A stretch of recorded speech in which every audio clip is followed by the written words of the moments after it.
Bonjour tout le monde et bienvenue dans cette nouvelle analyse en profondeur proposée par Empower Migra. Salut, ravi d'être là. Aujourd'hui, on se lance dans une exploration vraiment fascinante. L'objectif, en fait, c'est de décortiquer les études scientifiques récentes sur la migration, l'intégration, la discrimination. Et surtout, on fait ça de manière claire, accessible et vraiment zéro jargon académique. C'est promis. Ouais, zéro jargon, c'est la règle d'or ici. Parce que notre mission dans chaque discussion, c'est de poser une question simple.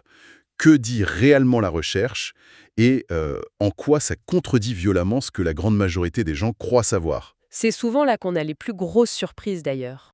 Ah bah c'est clair.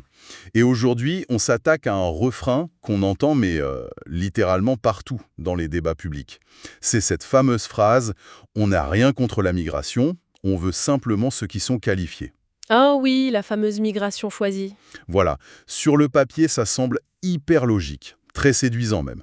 Mais on s'est dit qu'on allait regarder ça de beaucoup plus près, cette catégorie des migrants soi-disant hautement qualifiés. Parce que ce discours de la bonne migration, il est omniprésent. Parce qu'il offre une solution hyper simple à un problème ultra complexe. On divise le monde en deux. Les bons et les mauvais, en gros. Côté la migration vue comme un fardeau, et de l'autre, l'élite intellectuelle, les diplômés, ceux qui viendraient s'insérer dans l'économie avec la fluidité d'une pièce de puzzle. Mais derrière ça, il y a une hypothèse cachée qui est redoutable. C'est ce qu'on appelle le mythe méritocratique. Le mythe méritocratique, c'est-à-dire l'idée que si tu es bien formé, tu vas forcément réussir. C'est tout à fait ça. C'est la croyance que la compétence efface absolument toutes les barrières dans le pays d'accueil. En fait, c'est le postulat que le diplôme d'ingénieur ou de médecin, ça agit comme une sorte de bouclier magique contre les blocages structurels ou même la discrimination. On part du principe que si tu détiens ce diplôme, c'est un peu Un passe-droit. un ticket d'or pour un club ultra VIP. Tu as le ticket, les portes s'ouvrent, le videur s'écarte, on te déroule le tapis rouge. Mais du coup, est-ce que ça marche vraiment comme ça dans la vraie vie ? Eh bien, pour vérifier si ce ticket d'or fonctionne, la recherche s'est penchée sur un cas d'école assez exceptionnel. On a une étude empirique récente menée par le chercheur Andreas Glalkantinopoulos. Gelko Filinopoulos, ouais. Voilà, et il a suivi à la trace justement ces détenteurs de tickets d'or. Il a analysé pourquoi des personnes hautement qualifiées migrent de la Grèce vers l'Allemagne, particulièrement après la crise financière mondiale. Ah oui, la fameuse crise de 2009, celle-là on l'a tous en tête avec les mesures d'austérité, le chômage qui explose. Ouais, c'était vraiment brutal. Mais au-delà des gros titres de l'époque, les données de l'étude sont assez folles. Il cite les rapports du CV, le réseau des entreprises grecques, et il parle de près de 500 000 personnes qui ont quitté la Grèce entre 2008 et 2017. Un demi-million, c'est énorme. C'est gigantesque. Pour un pays de 10 millions d'habitants, c'est comme si on vidait une immense ville d'un coup. Et le chiffre le plus marquant, c'est que 70% de ces migrants étaient des diplômés de l'enseignement supérieur. C'est une hémorragie intellectuelle totale. Mais ce qui est fascinant dans l'étude, c'est de regarder les facteurs de répulsion, les fameux push factors. Pourquoi ils partent vraiment? Bah le chômage, la crise, non ? C'est notre instinct premier de penser ça. La crise a été l'allumette, ça c'est sûr. Mais Gilkolfinopoulos montre que le bois sec, les problèmes profonds, ils étaient là depuis bien avant 2009. Ce que les migrants pointent du doigt, c'est un manque écrasant de méritocratie en Grèce. Ah d'accord, donc c'est pas juste l'argent. Non, c'est la corruption, le népotisme. Imagine, t'es un jeune médecin brillant à Athènes, mais tu dois poireauter des années sur une liste d'attente absurde juste pour commencer ta spécialisation, parce que les places sont données par piston politique ou familial. D'accord, donc la crise financière, c'était vraiment juste l'étincelle en fait. Il fuit des blocages structurels complets. Exactement. Ils s'attendent à trouver en Allemagne un système pur, basé uniquement sur le mérite et la performance. Ils veulent de la rationalité. C'est hyper intéressant parce que du coup, sachant qu'ils fuient des structures défaillantes pour chercher la méritocratie, on s'attend à ce qu'ils triomphent instantanément en arrivant en Allemagne. Et c'est là que l'étude brise tout. Le choc de la réalité est sévère. Le point central de la recherche, c'est que même ces migrants hyper qualifiés n'obtiennent pas automatiquement les opportunités espérées. Attends, vraiment ? Même les médecins et les ingénieurs ? Même eux. La performance et le mérite seuls, ça ne suffit pas. L'intégration dépend de 4 piliers invisibles, purement structurels. Ok, quel pilier ? Le premier, c'est la reconnaissance officielle des diplômes. C'est jamais un simple coup de tampon. Les chambres régionales allemandes, les Kammern, elles peuvent te demander des certifications linguistiques pointues, t'imposer des mois de période probatoire sous-payée. Ah ouais, l'enfer administratif quoi. Totalement.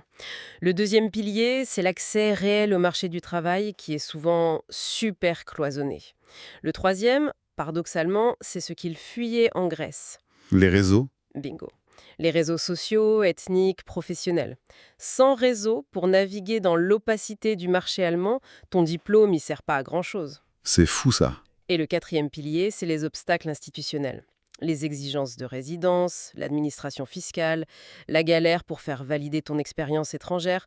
Bref, l'idée romantique de l'intégration par l'effort individuel, elle en prend un coup. Mais du coup, comment l'étude prouve ça concrètement? Parce que j'imagine que c'est pas la même galère pour tout le monde. C'est là le cœur de la preuve. L'étude détruit l'idée qu'il y aurait une seule catégorie homogène de migrants hautement qualifiés. Les trajectoires varient massivement selon le secteur. Prenons les médecins, par exemple. Ils s'en sortent comment, eux? Eux, ils ont une forte demande, c'est vrai. Mais leur vrai secret, c'est qu'ils s'appuient sur des réseaux ethniques et professionnels préexistants super puissants. Ah, la diaspora. Exactement. Un médecin grec qui arrive à Munich, il est pris en charge par des confrères grecs déjà sur place. Ils lui disent quel formulaire remplir, quel hôpital recrute sans trop de paperasse, comment passer les entretiens. Donc là, le réseau de la diaspora agit comme un vrai guide de survie. Mais quid des pros de l'informatique? Dans la tech, le code, c'est universel, donc ça doit être différent, non? Ah bah latex, c'est un autre monde. Les experts en IT, ils utilisent des canaux de recrutement direct d'entreprises privées. Et surtout, ils travaillent presque tous en anglais. Ah, hmm. Ils esquivent la barrière de la langue. Totalement. Ils contournent le plus gros obstacle institutionnel allemand. Pas besoin de parler couramment allemand, l'entreprise s'occupe même souvent de la paperasse pour eux. Mais alors, attends. Pour un chercheur en sciences humaines, genre un sociologue ou un historien, pour qui la langue et la culture, c'est la base de son travail, ça doit être un mur absolu. C'est le déclassement le plus violent. Barrières linguistiques insurmontables, marché académique ultra compétitif, hyper hiérarchisé. Et eux, ils n'ont pas de puissante diaspora pour les placer. Ils doivent compter sur ce que l'étude appelle des liens faibles transnationaux. Des liens faibles. Oui. C'est-à-dire? Or, c'est ton cousin installé à Berlin. Un lien faible, c'est envoyer un mail à un prof allemand que tu as eu en Erasmus il y a 5 ans, en espérant qu'il se souvienne de toi pour te pistonner. Ah oui, la précarité totale. En fait, c'est exactement comme un jeu vidéo. La difficulté change en sucré selon le perso que tu choisis. C'est une super métaphore, hein. Ah oui, le médecin, il joue en mode normal avec un guide détaillé fourni par son réseau. L'informaticien, il a un code de triche qui désactive le boss de fin, la barrière de la langue, et le chercheur en sciences humaines, il est bloqué en mode expert ou cauchemar, sans carte, face à des murs invisibles. Des murs institutionnels, ouais. Et pourtant, ils ont tous le même ticket d'or au départ, le même niveau d'études. Ça soulève quand même une question de fond. Si la qualification, c'est soi-disant le truc décisif, pourquoi la réalité montre une image aussi différente? Parce que les structures décident. Voilà. Pourquoi ceux qui incarnent l'intégration par la performance se heurtent à des murs inavibles? Qu'est-ce que ça dit de nos propres récits de société? Ça nous oblige à élargir la perspective. C'est là que l'étude aborde le concept de fuite des cerveaux contre gain de cerveau. Le brain drain contre le brain gain. C'est une histoire de transfert de richesse invisible, en fait. Absolument. Pense-y. La Grèce finance l'éducation de base, le lycée, l'université de pointe. C'est un investissement colossal en capital culturel et économique pour l'État. Et au moment où la personne est prête à produire, à innover, à payer des impôts, Elle part en Allemagne. voilà. L'Allemagne récolte les bénéfices sans avoir payé un seul centime pour la formation. C'est un gain net pour l'Allemagne, une perte sèche pour la Grèce. C'est fou. L'étude fait d'ailleurs un parallèle historique avec les années 70, non? Oui, l'ère des Gastarbeiter, les travailleurs invités. À l'époque, le sud de l'Europe envoyait de la main-d'œuvre ouvrière vers l'industrie allemande. Aujourd'hui, le modèle centre-périphérie se reproduit. Exactement la même dynamique, mais avec une élite intellectuelle. C'est ça.